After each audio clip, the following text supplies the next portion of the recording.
ক্রমাগত সম্মানহানি হচ্ছে, মান সম্মান যশ প্রতিষ্ঠা বাধাপ্রাপ্ত হচ্ছে, কাজকর্ম করছেন রেকগনিশন পাচ্ছেন না। কেন? প্রশ্নটা হলো কেন আপনার এই সমস্যা হচ্ছে? সমস্যা লুকিয়ে আছে আপনার বাড়ির পূর্ব দিকে। বাড়ির পূর্ব দিকটা ডিস্টার্বড হয়ে রয়েছে, অথবা বাড়ির পূর্ব দিকে এনার্জি ফ্লো প্রপার হচ্ছে না। পূর্ব দিকে একটা দরজা থাকা দরকার ছিল, কিন্তু ইতিমধ্যেই আপনি পূর্ব দিকটাকে সম্পূর্ণ ব্লক করে রেখে দিয়েছেন।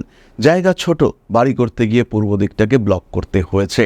টাকা পয়সা তো আসছে, ধরে রাখতে পারছেন না। এই ক্ষেত্রে পূর্ব দিকের রেকটিফিকেশন করতে হবে। পূর্ব দিকে একটি জানালার ছবি লাগানো যেতে পারে। মনে হচ্ছে যেখান থেকে আলো আসছে, পূর্ব দিকটাকে যথেষ্ট বেশি আলোক সম্ভাবিত করে তুলবার চেষ্টা এটা আপনাকে করতে হবে। তখনই কিন্তু পূর্ব দিকের ভাইবস বাড়বে। বাস্তু পরিবর্তন করে দিতে পারে আপনার জীবন।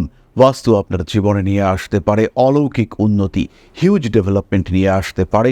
আবার বাস্তু ডিফেক্ট, সেটা কিন্তু আপনাকে সমস্যায় ফেলতে পারে। তাই ইমিডিয়েট নিজের বাস্তু সংশোধন করুন এবং বাসভূমি যেখানে আপনি স্থিত হবেন সেটাকে আরও এনার্জেটিক করে তুলবার চেষ্টা অবশ্যই করুন। ভিডিওটি ভালো লাগলে লাইক করুন, ফলো করুন আমাদের এই চ্যানেলটিকে।